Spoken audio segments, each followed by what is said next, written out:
Well, Christmas Eve is just around the corner. And of course, we can't have a Saturday pre-flight without talking a little bit about Christmas. So you may ask yourself, what is on the agenda, the platter, the menu for this evening? Let me put this perspective.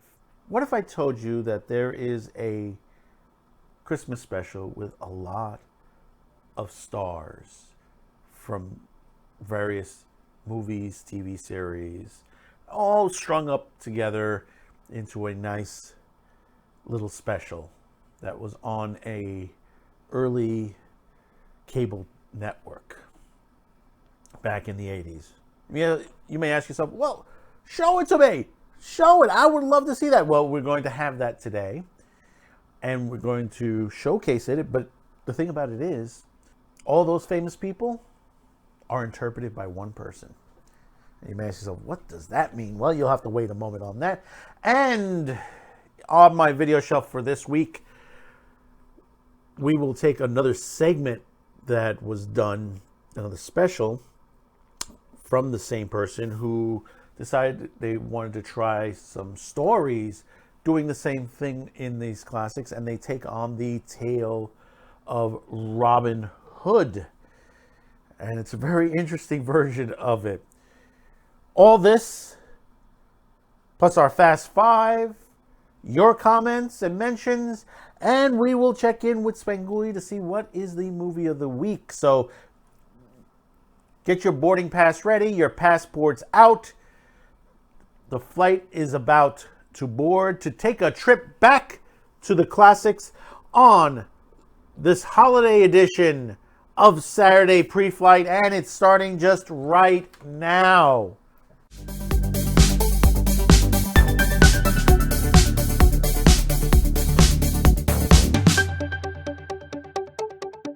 Ho, ho, ho! Well, welcome to the second to last edition of Saturday Pre-Flight. Don't forget to hit that like, subscribe, share, hit that notification bell. Don't forget to comment below. We do appreciate all your comments, your subscriptions. We're trying to reach 500 before the end of the year. We only have a couple weeks left. And we thank you for those who have already subscribed. So tonight, is going to be no different from the Christmas specials that we are doing right now. It is a joyous occasion, even though there are those out there that don't want to let you have fun, let you celebrate a special time of the year where we could be all together, family, friends, doesn't matter where we come from. Christmas is, it's celebrated pretty much almost all over the world. There are only a very few places where it's not. But that doesn't matter. I mean, we should all be able to respect each other.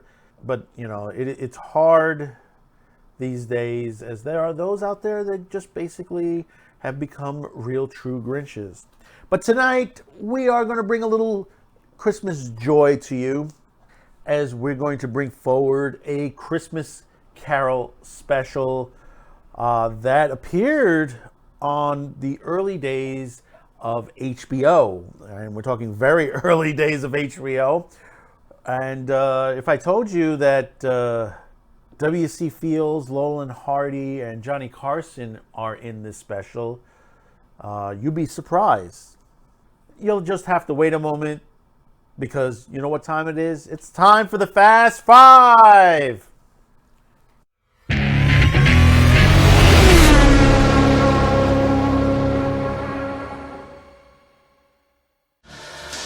Don't laugh. I'm a professional. I don't laugh. I'm a vampire! I'm a vampire! I'm a vampire! There you are! It's a horrible, horrible job. And you have to do it. Sir, more American kids believe in you than they do in vaccines or the Holocaust. That's great. I mean, disheartening for America, but great for us. I'm here. I made a whole lot of enemies. You're Hawkeye! Who the hell are you? Some people have actually I'm afraid that juice is not on your tongue just yet.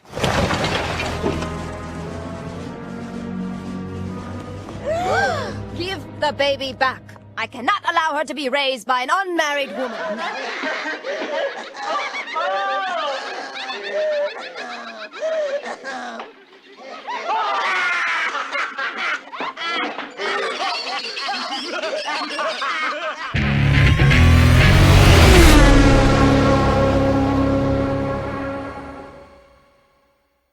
In the late 70s, early 80s, cable was growing as a platform in itself. I mean, this is long before internet, cable. You know, you had very few channels at this point. By the 80s, CNN, a 24-hour net news network, something unheard of. They have news 24 hours a day. You had various different music channels. I mean, this is only a little bit away from MTV, but there were other channels that were available out there that were showing music and specials. And then, of course, you had the movie channels, HBO. And the thing is with HBO wasn't 24 hours at the time. It was basically, in most cases, between 3 and 5 p.m. to about 1 or 2 in the morning. This would play. It would be off the air most of the rest of the hours that it aired. But in that time period, basically, there were a lot of specials, comedy specials, documentaries. There's some great stuff on HBO on there besides the movies itself. And when you look to the perspective of the age of HBO now, which is like HBO Max, and seeing how they, now that they're with Warner now, and seeing how they're portraying themselves as a creator of movies, sports, and specials, and you look to way back then, you see the major differences. And you may say to yourself, well, they grew up. No, they didn't grow up. They basically became corrupted because specials could not exist. And I tell you, this was one that is technically lost in the scuffle. It does have a DVD release and a VHS release out there and a Laserdisc, if I'm not mistaken, on there. But it needs desperately needs a restoration. And the thing is that this is a special that's an hour long. And it is done on the Charles Dickens A Christmas Carol. And the funny part about it is the cast. If I tell you the cast, you wouldn't believe it. You've had the likes of W.C. Fields, who's playing Ebenezer Scrooge, Paul Lynde, who's doing Bob Cratchit, Johnny Carson, who's playing the nephew Fred, Laurel and Hardy, Richard Nixon as Jacob Marley, Humphrey Bogart, the Ghost of Christmas Past, Groucho Marx as Fezziwig, Jimmy Stewart as Dilk Wilkins, Peter Falk as Columbo, as the Ghost of Christmas Present, Gene Stapleton as Mrs. Cratchit, who's doing an Edith Bunker, Truman Capote as Tiny Tim, Peter Sellers as Inspector Clouseau as the Ghost of Christmas Yet to Come, James Mason, George Burns, John Wayne, Jack Benny. And you say to yourself, wait a minute, how could have all these people been in this special? Well, in 1978, Canadian television put out a special which was picked up by HBO. And the main actor in this is a great impressionist comedian by the name of Rich Little. If you've not known who Rich Little is a great stand-up comedian who does some great impressions. He's had a Vegas career. He's been on The Tonight Show many a times. He was a regular on the Dean Martin Celebrity Roasts. He's done the ABC Comedy Hour back in 72.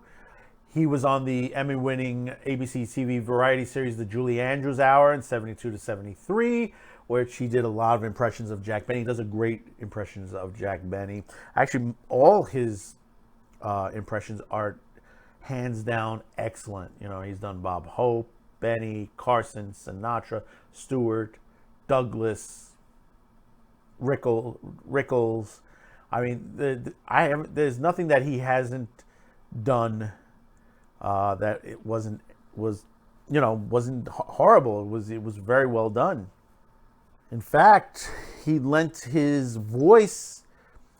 If you've ever seen Trail of the Pink Panther and Curse of the Pink Panther, David Niven was supposed to be in those, and those scenes were shot, but the audio wasn't done to that point, the audio recordings.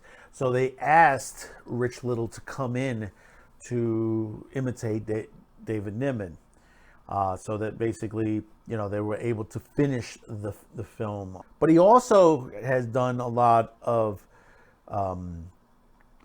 animated movies, series, The Raccoons, The Christmas Raccoons, The Raccoons on Ice, Raccoons and the Lost Star. You know, he lent voice in that. And also, if you haven't seen Family Guy, there is a Family Guy episode where he does himself, and he does voice of Reagan. He does the ghost of Reagan in there. So that's a very funny bit that they did with the guys over at Family Guy. And also, he was able to portray, there is also HBO movie, sort of movie documentary. It's sort of based on the book itself, The Late Shift. If you've not known what The Late Shift is, it is a movie that was showcasing the war of the late nights between Letterman and Jay Leno. And basically, Rich Little played Carson on there, who was retiring at the time, and both those other comedians were trying to fight for the hosting spot on the Tonight Show, which is a very interesting book and a very interesting movie documentary that they did on this. Now, getting back to the special, like I said, this was done in Canada, as Rich Little was Canadian. In fact, he didn't become an American citizen until 2010. 2010, he was naturalized finally as an American citizen. He's still alive. He hasn't done much in the last couple of decades. There was an interview back a couple of years ago, I think on 60 Minutes. But he hadn't been on television in quite some time, other than voice acting on The Simpsons and some cartoons, but physically hasn't been on stage in quite some time. But like I said, this is a Christmas Carol. Rich Little's A Christmas Carol. Like I said, it's an hour special. It was fun to watch this because you have to put to the perspective. Having W.C. Fields to play Ebenezer Scrooge is a great concept if W.C. Fields was still alive today.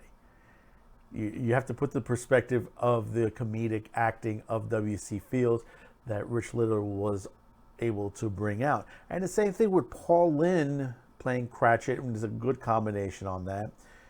And, of course, Johnny Carson is in this, and Laurel and Hardy is done both by Rich Little, and Rich Little does a great, they do that split screen where they shoot things separately on there. And, there are a lot of jokes in here. There's, there are scenes where there are some dark scenes where W.C. Fields because, he was known to drink a lot, that his nose was always red. And there was a sort of a Rudolph the Red-Nosed Reindeer joke there because he was glowing in the dark before he lit up a candle. And then, of course, one of my favorite parts is Nixon in this, where he does Nixon, and Nixon is Jacob Marley. And instead of chains, they have like audio tape, like big reels of audio tape strapped around him. And it is hysterical that they have him like this. And it is just, and of course he's going to do the bits that, most comedians do on Richard Nixon, where they, put the, I am not a crook, that kind of thing. And then he's using his to frighten Ebenezer Scrooge at this point. Now, getting to the ghosts in this series and the parts that he plays as the ghosts, Ghost of Christmas Past is portrayed by Humphrey Bogart in, I believe, it's the Maltese Falcon. He's in the detective cloak and all that, and he feels like he wants to smack him. He wants to smack Scrooge and all that. And it's a fun part to have it. And, you have, because this is the Ghost of Christmas Past, the thing that stands out is that Fezziwig part where they're, back to his old job. Ebenezer Scrooge's job on there with Dick Wilkinson, which Dick Wilkinson played by, Rich Little does a great Jimmy Stewart. But also, most of all, Fezziwig is Groucho Marx. And, for Groucho Marx to come out singing and all that, and all that fun that you would expect a Marx Brothers to portray if Groucho was around, that's what you would expect in this special. Then, of course, you get to the Ghost of Christmas Present, which is Columbo. And you know how Columbo is, so you could think, if you've watched the Columbo's episode, thinking of Columbo as the Ghost of Christmas Present. And how much fun is that with Peter Falk? Rich Little imitating Peter Falk as Columbo. And to go see the home of Bob Cratchit, which is Paul Lynde. And for Rich Little to be doing Bob Cratchit, Mrs. Cratchit, and Tiny Tim in this scene is hysterical. Because you have Mrs. Cratchit, which is Edith Bunker from All in the Family, which is Gene Stapleton, and that is hysterical. And who's playing Tiny Tim? Unbelievable that he chose Truman Capote. In all his glamour and style of Truman Capote playing Tiny Tim. And that is just a gem to watch. It just makes you, if you fall off your seat when you see it. It is. And for him to say, God bless us, everyone, in the way Truman Capote would say it, is just the way, you have to see it to believe it. If someone told you that, you'd be like, get the hell out of here, you wouldn't believe it. And then finally, the Ghost of Christmas Yet to Come. You would have to say to yourself, well, that's not a big character, not too much of a role on there. You've seen it in the movie where it's just basically a hooded creature. Well, Rich Little decided to do the impression of Peter Sellers as Inspector Clouseau. And you know what type of problems that would happen as being the Ghost of Christmas Yet to Come for Inspector Clouseau to be acting this. There's one point where they set the bedroom on fire at one point, which is hysterical as he's trying to tell him who he is. And it is just hysterical on to the point. I mean, all the characters are right on point. And like I said, Rich Little is a fantastic comedian and fantastic impressionist. You don't get too many good impressionists like it used to be. And for them to be able to do this, it is fantastic. I mean, I could tout back to Frank Caliendo, who does also a lot of great characters on there. But when you look at Rich Little, it's like how much he's able to do in one show. And it is funny. I mean, in the segment of The Ghost of Christmas Yet to Come, the three businessmen is played by, he does James Mason, George Burns, and John Wayne. And he does a great John Wayne, I tell you, on there. And same thing with Burns and Mason. Now, the final part of it, which we go back over to Johnny Carson as his nephew Fred.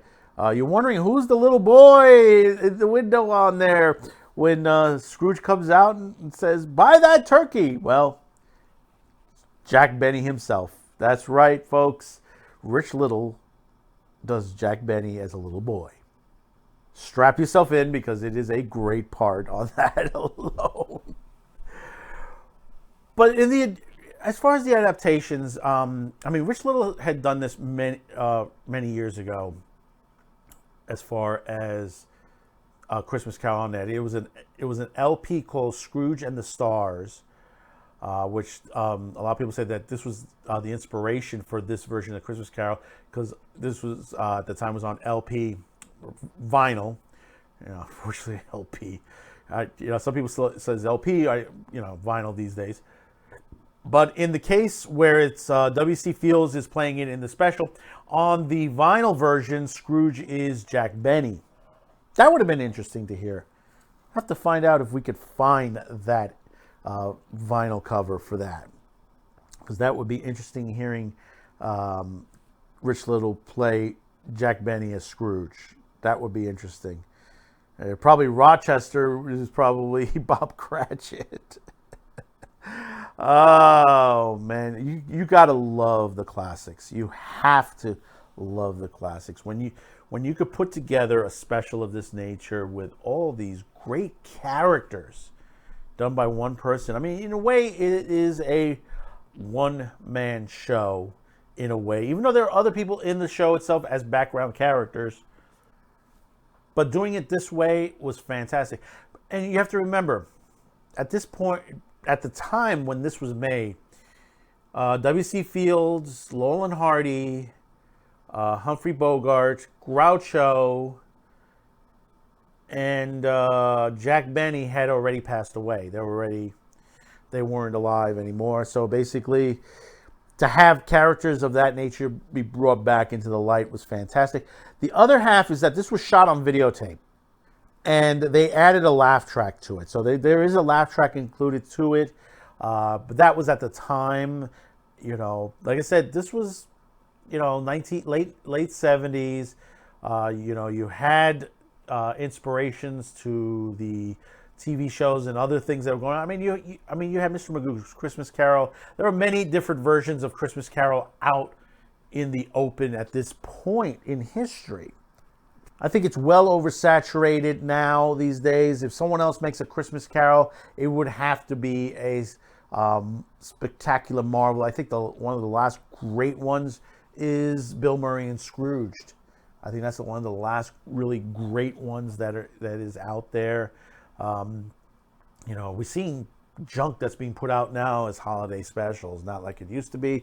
You have the activism, the wokeness, everything that's in there that just you would expect what some of these streaming sites are putting out these days. And it's a total disrespect to Charles Dickens and to every other writer who has written stories of this nature. When you look to the perspective of what A Christmas Carol is, what Charles Dickens wrote in 1843, it's a redemption story. It's basically, you have a man who basically started out, depending on which version you started out a hard life, tried to bring up his bootstraps and all that, and didn't work out well. Ended up wealthy in the end, and basically became a bitter old crow. And it took something of this nature to bring him out of it, to understand that there are better things in life. That, what is the true message of Christmas is to, God bless us, everybody. Whether you're a Christian or you're not a Christian, you're a Muslim, or you're Jewish. Christmas is important to all of us. It brings us all together. It doesn't matter, what religion we are. Christmas can be found pretty much almost all over the world. And you have to look into that perspective. People always say, well, Christmas is a Christian holiday and all that. Well, yes and no. Yes, in some cases, Santa Claus, St. Nicholas, on there. But look at the other countries on how they celebrate it. Look at, South America. Look at, Mexico. Look at Puerto Rico. Look at Europe. Look at Japan. Many places that celebrate Christmas, and they understand what the meaning of Christmas is. Not unlike those who just really want to get rid of it. You know, they tried to demonize Thanksgiving. They tried to demonize Christmas and all the other holidays, and telling people that, oh, you know, that it was racists and all this to that nature, but it has nothing to do with that. You know, it's respecting one another and loving one another. And that's what Dickens was trying to write in that book. You know, look at all. If you not only read Christmas Carol, read everything Charles Dickens has written. And some great stories in there. You know, life was never easy back for them back in that time period. It was very hard. You know, when you look at like the original Waltons TV series, and you see them with their hair messed up, and they have clothing is just ripped, and you know that it's not, you know, that, you know, the house is, you know, always under repair. Constantly the roof is leaking, and they have to go through all this, but it was a hard time period. You know, people don't understand we're living in a better time now than back then. We keep improving ourselves, but then you got those who are trying to put us down and trying to get rid of the happy points in life. Even though, you know, some people can tell that Christmas is a sad time, and yeah, it's a sad time for some people because there are people out there that are alone, like Ebenezer Scrooge. You look at Ebenezer Scrooge and how alone he is in his home. As wealthy as he is, you know, you've seen every version of it, and we're talking the original Dickens tale. He's in a home that basically hasn't been dusted, and cobwebs and all that.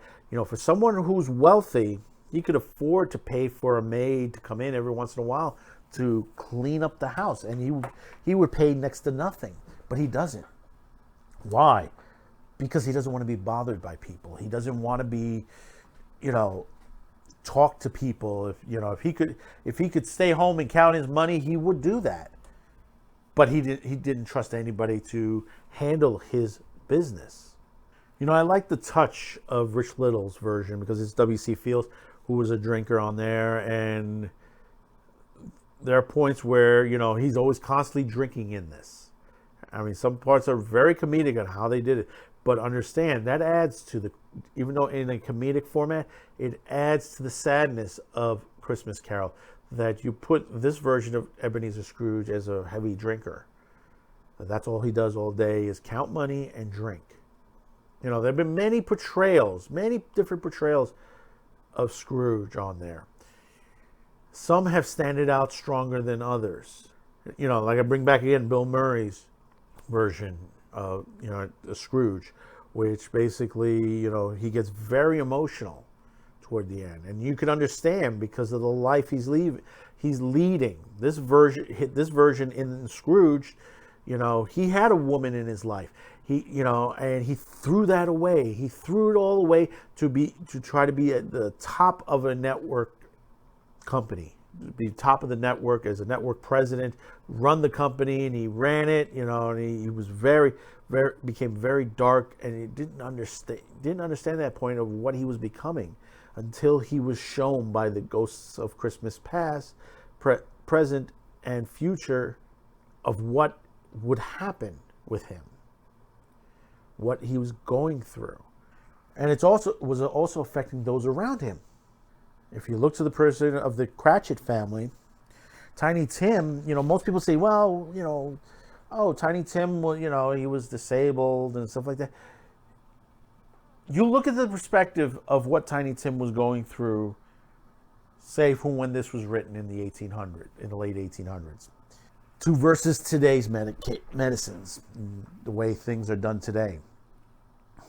And this is why it's changed in Scrooge, because in Scrooge, and I applaud them for that they changed Tiny Tim to a kid that he saw his father die, and he became very emotional and closed in to the point where the alternate future was that he was going to end up in a mental asylum, closed in from the world, if he didn't get help.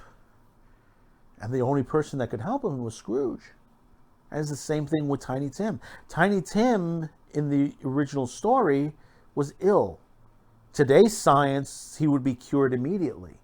He'd be living a long life. He may still have the crutch, but he would live a long life. In the 1800s, no, he would die a very young child without medical assistance, because most of these people were very poor, and they couldn't afford some of the basic necessities that you would think that's easier today to get. I mean, you would think that things were easy enough to basically be able to help some of these people. No, it wasn't in this time period. So taking to the point that when you watch Rich Little's A Christmas Carol or Alistair Sims or Bill Murray's version or any other version that you could think of, take it into you. Look at it carefully. Look at the way people are talking, whether it's in a comedic aspect or in a dramatic aspect to this story. It's a very strong story. It's very potent. This is a story that basically should never, ever die. And there are those out there who want the story to go away, because it shows that it's someone who basically has closed himself out. With some help, he can come out and be a good person and help others. And when that happens, then you understand Christmas a little better. That basically, it's not all about Christ. It's not all about Santa Claus. It's being good to each other, being a family, being friends, having a good drink, giving to those who are very needy in life. We see this, from, all the people that donate every year after year, but a lot of those people want those donations to go away. We're seeing what's going on today in the world and all the news and how people are treating people. If anything, we need Christmas more now than ever before. Christmas is an important part of our lives. And like I said before, it doesn't matter whether you're religious, non-religious, atheist. It doesn't matter. Christmas is in the heart. And it should always be there for you. I've had my depressing times in Christmas. But I've had to push forward, keep myself going. That's why when you look to the perspective of how people get to where they're at, artistically, physically, all the perspectives that you could think of that would help you to enrich your life. And that's what it is. Christmas is enriching your life, and it's by helping others. Because people say, well, you got to, it's a gift-giving thing. Yeah, people are always going to make money on things. That's always the situation. But remember Dr. Seuss in How the Grinch Stole Christmas. And we'll end with this, on how Grinch stole all the Christmas presents, but it didn't matter to the people in the village. They still had Christmas within them. And that's when the Grinch understood what Christmas meant. Could not be put in a box. It didn't have to be a meal. It was how you felt in the heart. And as the story says, his heart grew three sizes that day. So that's the little story on Rich Little's Christmas Carol. But let me tell you, stay tuned here for a minute, because there is another part on this DVD that's very important. And it's on my video shelf as well, because there was another special done afterwards, a couple of years later, as this was very successful at the time, and they decided to do something else in this case. So let's check in with what's on my video shelf for this week.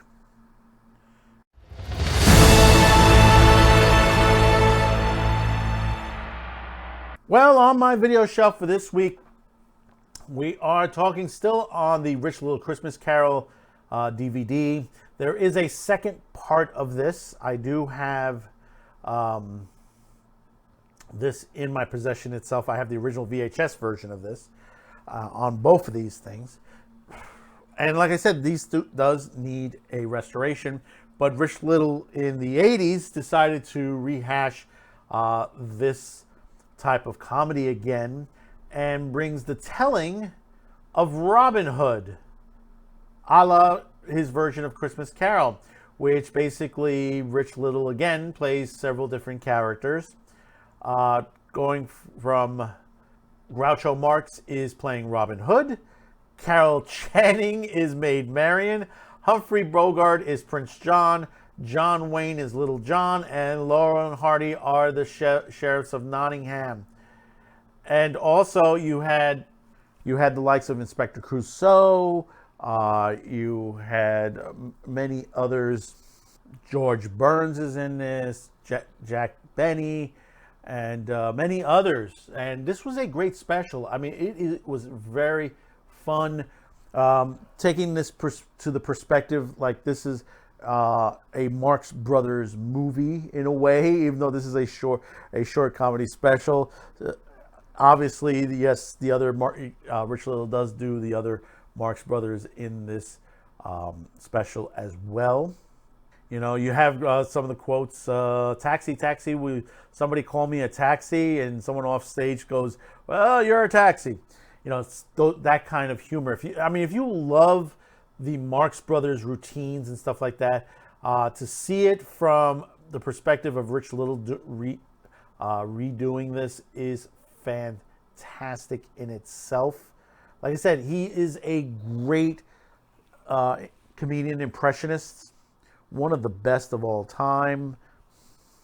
In fact, back in the day, when they used to have the Cable Ace Awards, it won for costume design in a variety of program and was nominated for art direction in a variety programming. So, I mean, there were people looking at this as far as awards to see the perspective of another story. I mean, this gives sort of familiarize. If you ever saw the Mr. Magoo's series, animated series, where he did Tales from Novels, where he's done Treasure Island and the Count of Monte Cristo, the Three Musketeers, and many others. I mean, this is sort of, I think, what Rich Little wanted to do. I mean, he didn't go too much further with this, but at the time period, it was very popular to see stuff like this.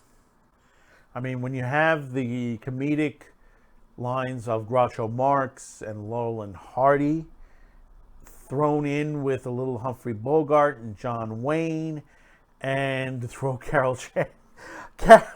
His impression of Carol Channing is right on. And the thing about it is, this is not something where, when you look at both the Christmas Carol and this, they're dressed up as their characters. I mean, they're literally Rich Little dressed head to toe as Carol Channing, as Maid Marian.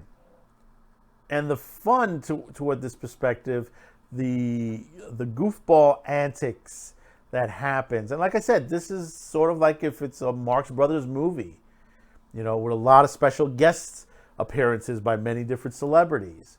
And, you know, you don't get too much of this anymore.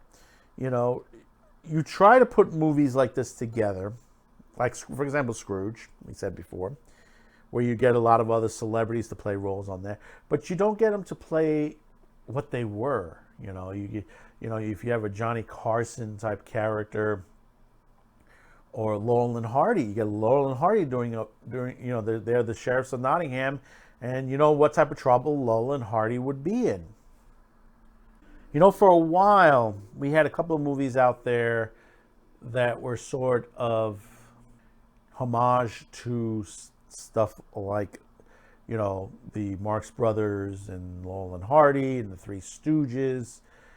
And you know, we saw the movie about Laurel and Hardy on there and their lives situation. And of course, talking about the Three Stooges, you know, there are stage shows now that are going around of the Three Stooges, which basically is backed by the grandson of Curly, who has his own YouTube channel. Yeah, that's right, folks. The grandson of Curly from the Three Stooges has his own YouTube channel. And it's very funny. I would go ahead and hit subscription to that. It is a great. They do some live stuff on there every once in a while. The guys who are playing Larry and Moe and Curly are fantastic. They do some bits on there, and it's nice seeing that.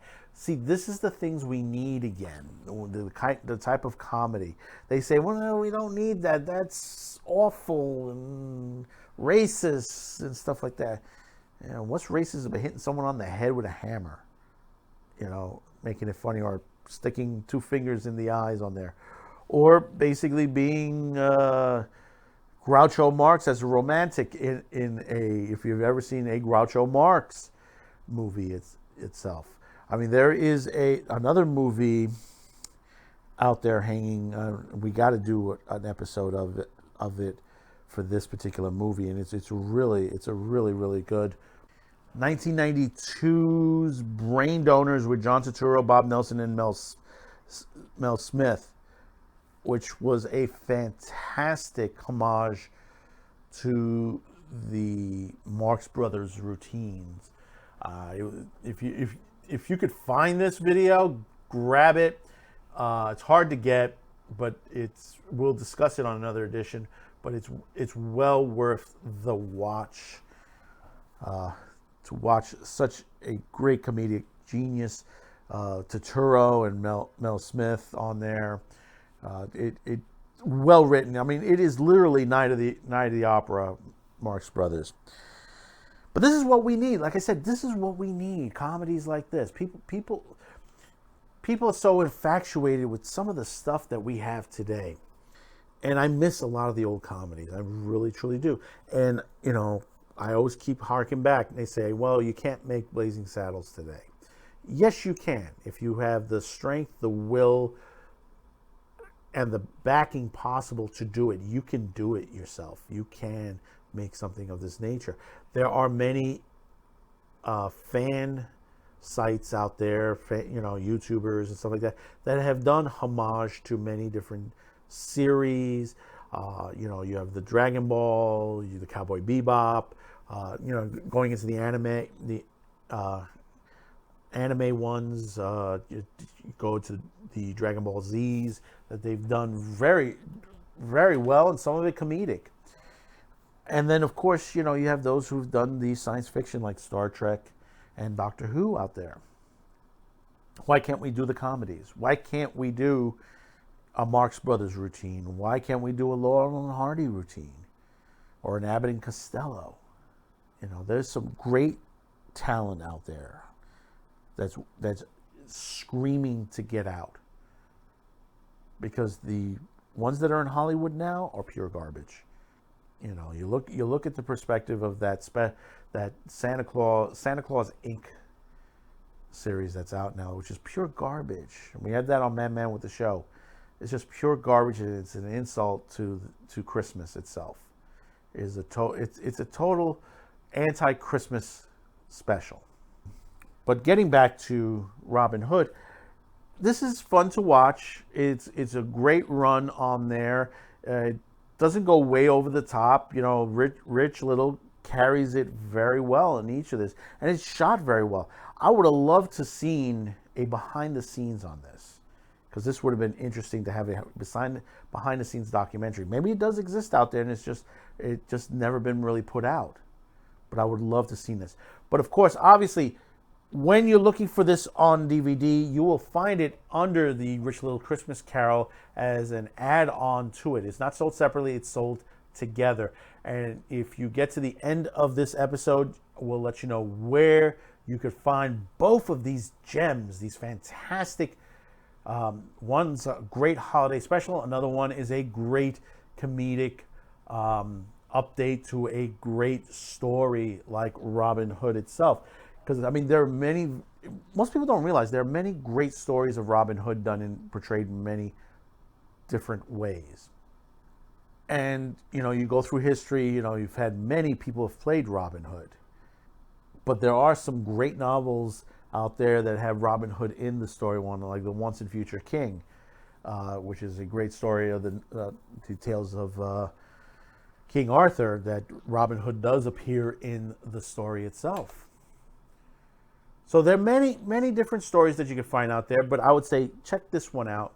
You'll have some fun. And it's great for the holidays too, as a double build feature, if you want to. And this is something you can watch it for the whole family. That's the best part, is both Christmas Carol and Robin Hood can be watched by the entire family itself. I mean, there's a laugh track on this. It's fun. And, your kids will probably have questions. And if you are from that era like I am, who grew up with some of this stuff, you'll be able to explain to them who are all these characters, because we should keep these characters on our radar. I mean, really, truly, how long before people forget?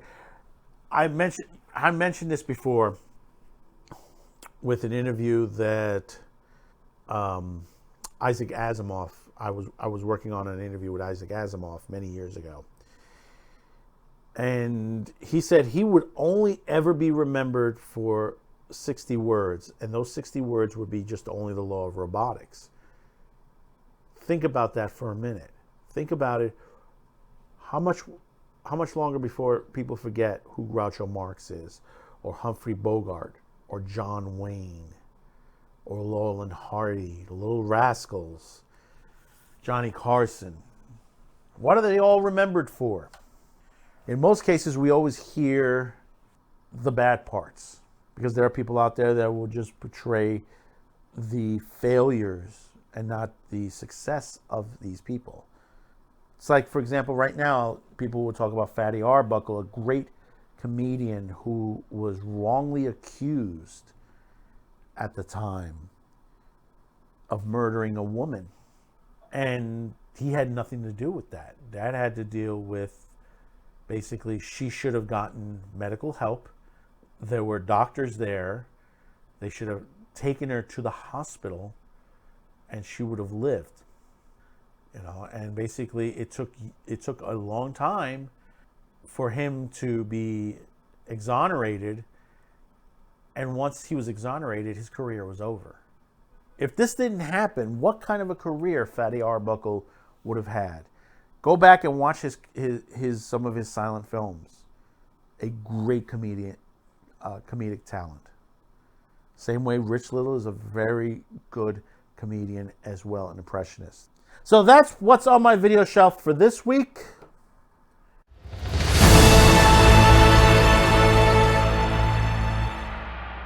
Well, we reached this part of the video that's one of the most important parts. You, the viewer.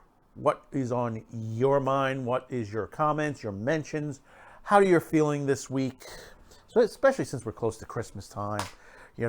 Christmas is just days away, really, days away from Christmas Eve. So let's start off with one of our favorites on the channel, Chris Dolan. He mentions Demon Slayer might go to another studio in Japan if this does happen. I'm just speculating. This is on the Demon Slayer head was found guilty of tax evasion. This is what one person did. Now, is it the company in the whole was totally responsible for this? That a court would have to decide on that alone. But I don't see it moving away. You might see some issues as far as probably more delays for the next season, possibly. The Blu-ray releases, anything else that's coming out from the Demon Slayer franchise will probably get delayed for a bit, or I hope there won't happen a quality drop in their animation, which I don't foresee for that. You have to remember, this is one person who went out and stuck money underneath his mattress per se. that he was hiding this. But overall, when you look to the perspective that Demon Slayer has brought in so much money to the company itself, I think they could fare it off for now. Looking back at it, I think they'll be able to fare this off for now. We haven't heard anything since this story broke. So we'll eventually, we'll go as it is, see what happens in 2022. Thank you again, Chris. Vault Keeper, Creeper, whatever that is. The only reason they do this is because it's easier to scapegoat than deal with the actual problem. This is on the ban in Russia for anime. Yes, you are 100% correct on this, Vault. This has happened here in the U.S. I don't know your age, but you could go on YouTube, look back to the 1990s, to the attack on the record industry itself as a whole, the video game industry as a whole, that basically they were practically put on trial. I mean, there is a great video out there just now recently up about Dee Snider from Twisted Sister, who basically just shot down Al Gore in a subcommittee hearing on violence and words in music lyrics, which is I saw it originally when in the 90s. If you haven't seen this video, catch it. It is just a gem. I tell you, Dee showed them off. I mean, Dee Snider didn't show up in a suit. He showed up in ripped jean jacket, what he would normally wear in a music video, unlike Zappa and Denver, who showed up in suits, to talk about this situation. And this is the things that happen. But the thing in Russia, yeah, they're looking. The other half of this is they're looking to ban stuff out that's from outside the country. They don't like the anime. That's the other thing. The anime and manga, it's the same thing in Australia and several other places. They would rather either censor it or ban it. And you've seen this. You've seen this from several countries around the world, that they're trying hard to stop the flow of anime and manga. Why? Because it works. It basically has great stories. And the thing about it is, it puts them in the spotlight to say, hey, this is you're censoring film, you're censoring anime, you're censoring mangas, writings. This is the same thing you guys were doing back years ago when you were in the case of Russia, you're doing the same thing what you did back during the Soviet days. That's the one major thing. History is repeating itself. Hays Code 2.0, Hays Code is rearing its ugly head back again. You could see this from all the censorship that's been going on streaming sites.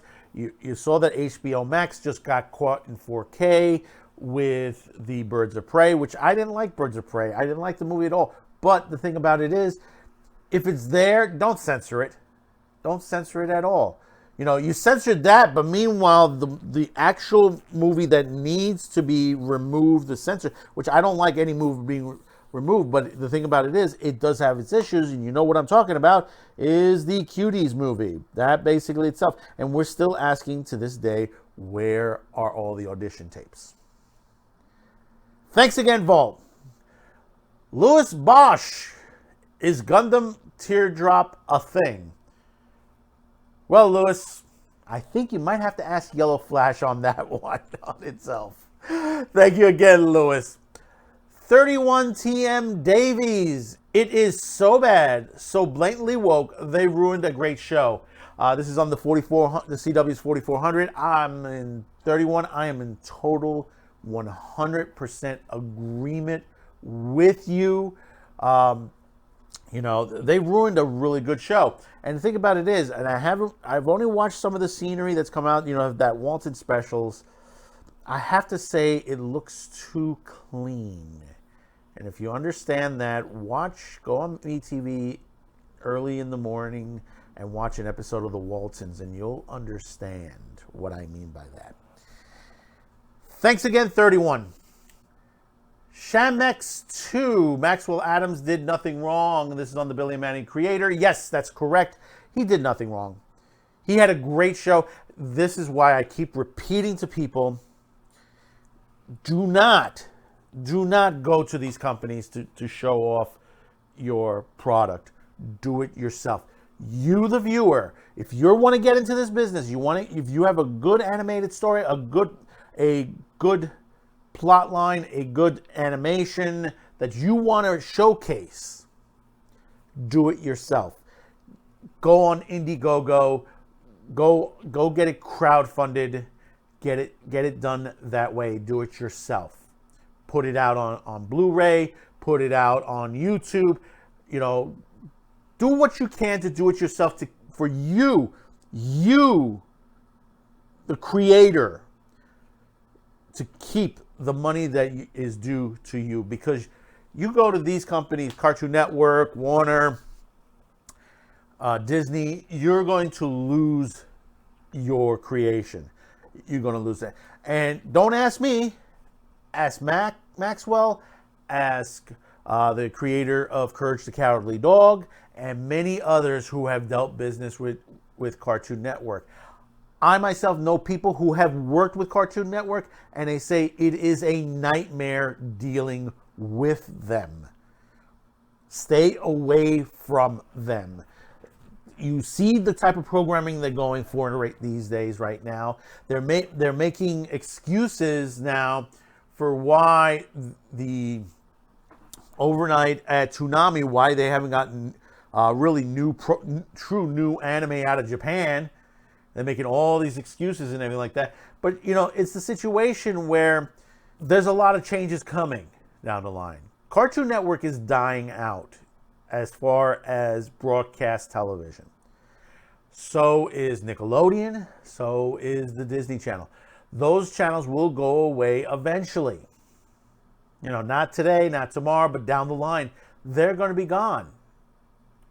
Where do you have left to go? You're going to end up going to HBO Max. You're going to end up going to the Adult Swim app. If they keep the Adult Swim app going, because I don't know how much longer that app has any time left on it. I mean, they've taken away some of the best parts of it, which was all the live podcasts that they used to do on that site. That a lot of people went there was for the podcasts.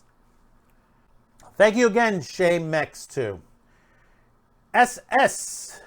No more woke trash Gundam like IBO or building series. There's some good Gundam, there's some bad Gundam. Everybody has their different tastes. That's the one best thing about anime. You know, not everyone likes everything. I know a lot of people that don't like Gundam Wing. I know that out there's a lot of people that don't like it. And there's some people who don't like the Hathaway storylines on there. You know, it's a mixture. It's a mixture, SS.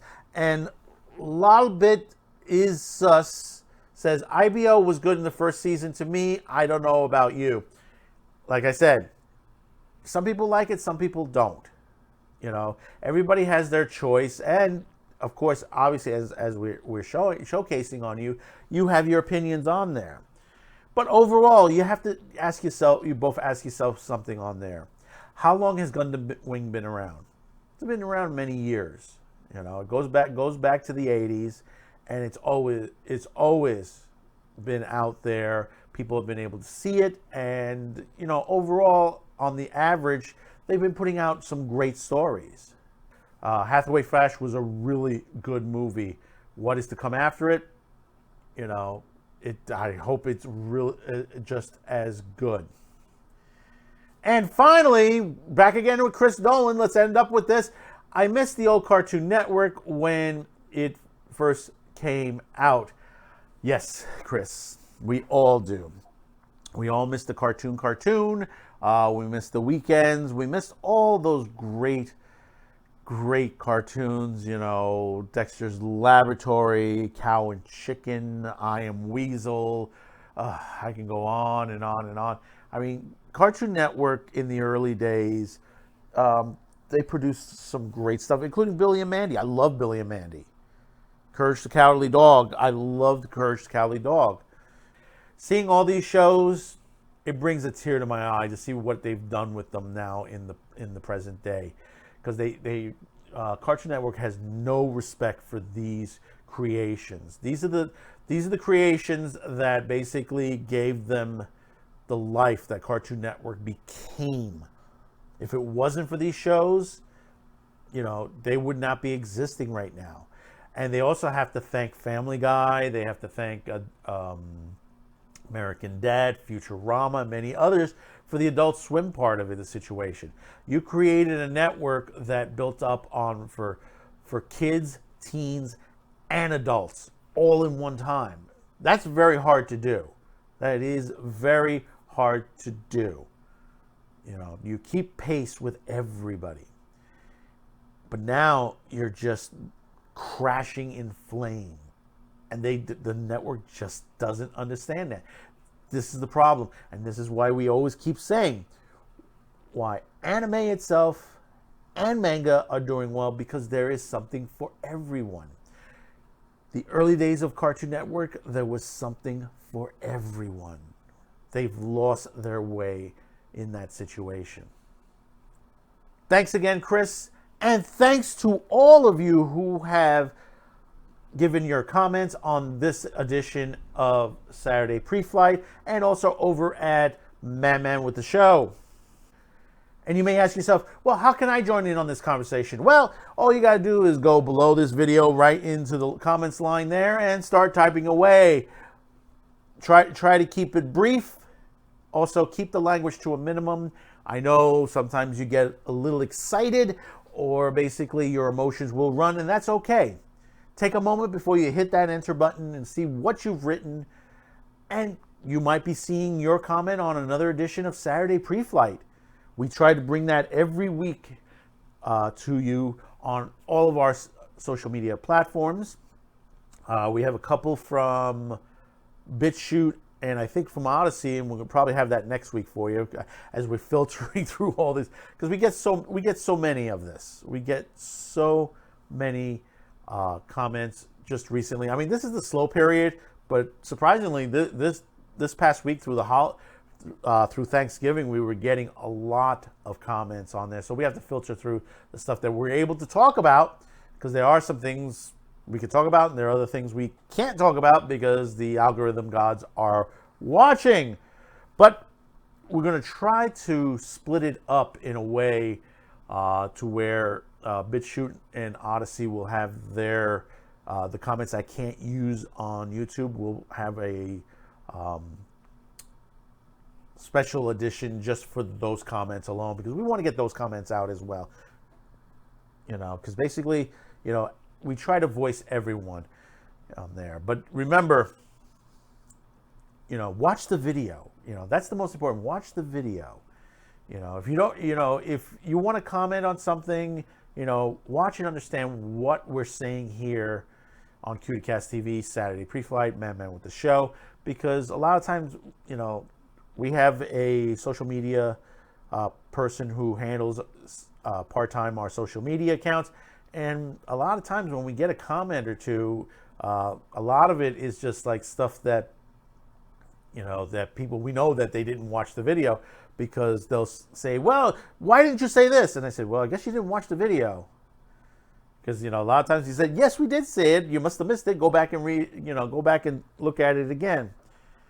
And we've done that with certain people on there. Give them a chance. And we do give you a chance. If you ever get something that's written out immediately on there and says, hey, listen, go back and watch it, please do. It would be appreciated on there. So once again, thank you for all those who have commented. Remember, subscribe, like, share, and comment. We do appreciate this. We are we're getting to 440 right now. We want to try to get to 500. That means we got about 60. We're about 60 subscribers down on there to get to the 500 level. So please do hit that subscription if you haven't yet. And I know via my algorithms, my audience is changing as we've had a sort of pretty much a 100% male demographics, we're starting to see that it's starting to split now. And we're starting to see that there are females starting to watch the programming, and we do appreciate that. We're glad that you're here with us, because we want to be able to talk to everyone as best as possible on there, and we have heard from some of you out there from the other side of the realm, whether you're right, left, up, down, don't matter. We do appreciate your comments. Just don't act crazy. So, we're getting to the end of the show. Before we go, let's check in with MeTV. Svengoolie, he had see what is on the agenda for this Saturday night on 8 p.m. on MeTV. So let's check in with him right now. This week on Svengoolie. Werewolf, meet Frankenstein. Are they real? We're not talking about actors. We mean a real monster. Yikes! Find out how to make a monster on the next Svengoolie. Saturday night on MeTV.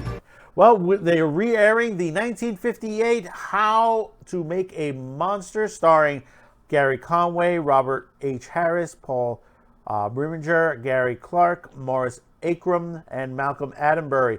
This is a really good movie. I watched it the last time it aired. It's the main premise is about a special effects guy who basically is being kicked out of the studio. So to get revenge, he sort of drugs up two actors who are playing a werewolf and Frankenstein in one of the movies that he's working on, and makes them go out and kill some of the studio moguls. This one, it's a good one. It's a good concept. And look carefully at the masks behind there, and you may see some masks that you might recognize from other classic movies. So that's 8 p.m. Eastern on your local MeTV. You may ask yourself, where in the world can I get Svengoolie? You go over to MeTV.com, check in your zip code, and it will let you know how to get it. If you're getting it via cable, obviously you'll have the channel. If you're getting it via antenna, do check in with a man named Antenna Man, who basically can help you pick out the best antenna for your purpose, because there has been some changes in the frequencies. Some of those that I've seen in comments lines in Svengoolie chat rooms said that they have lost their ability to see Svengoolie, but it could be just a adjustment of an antenna or buying a much better quality antenna, because there are some changes that are happening right now. And most of all, remember this: if it says 4K on it, do not buy it. It is not ready for 4K. You're paying for it saying 4K. Understand that.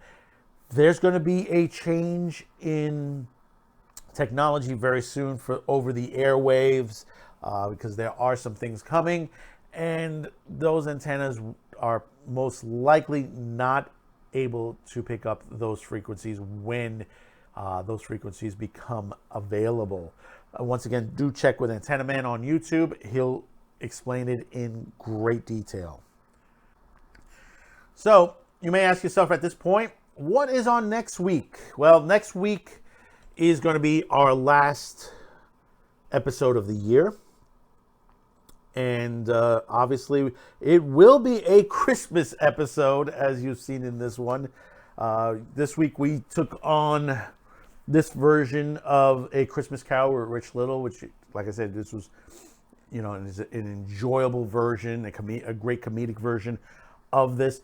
Next week, we are going to take into, I consider, one of the best, when it comes to the movie The Christmas Carol. When they show it on television, you see many different versions.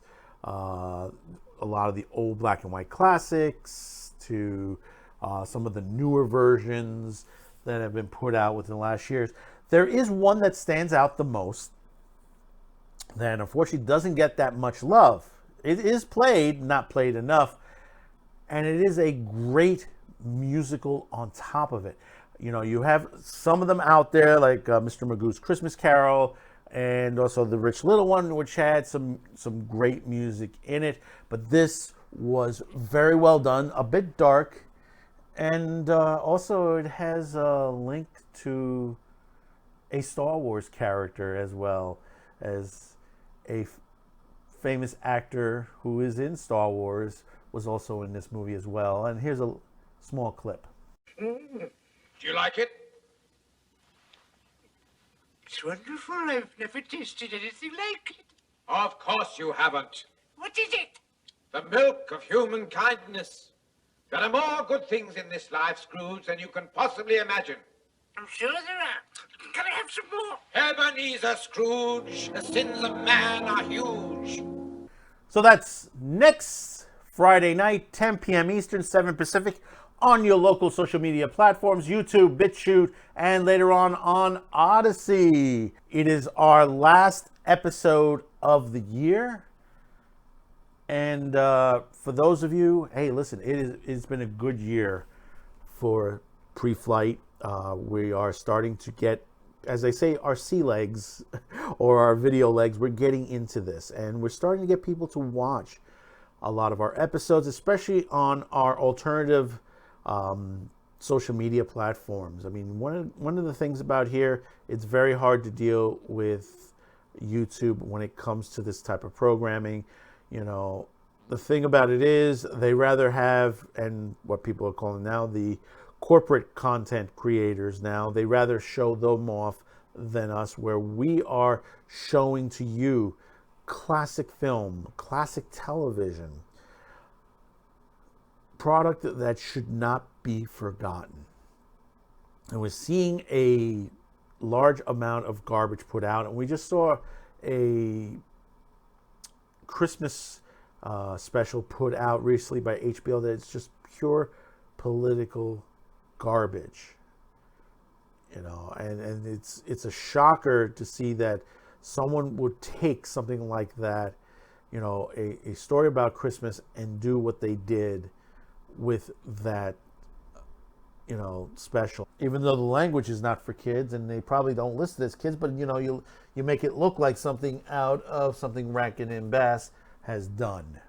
We'll leave that for the video we put out about that on Man with the Show. So please do check that out. So once again, thank you for tuning in. Subscribe, like, share. We will see you on the next edition, next Friday, 10 p.m. Eastern, 7 Pacific. Be sure to stay for the information of this great video where you can find this video for yourself, for your own collection, because we do recommend buy physical media because of the things that basically the streaming sites are doing to these great classics. You know, and people just, you know, there are people out there who don't understand that basically these were made in a different time period, but they're still classics. They were very well made. The stories are very good, you know.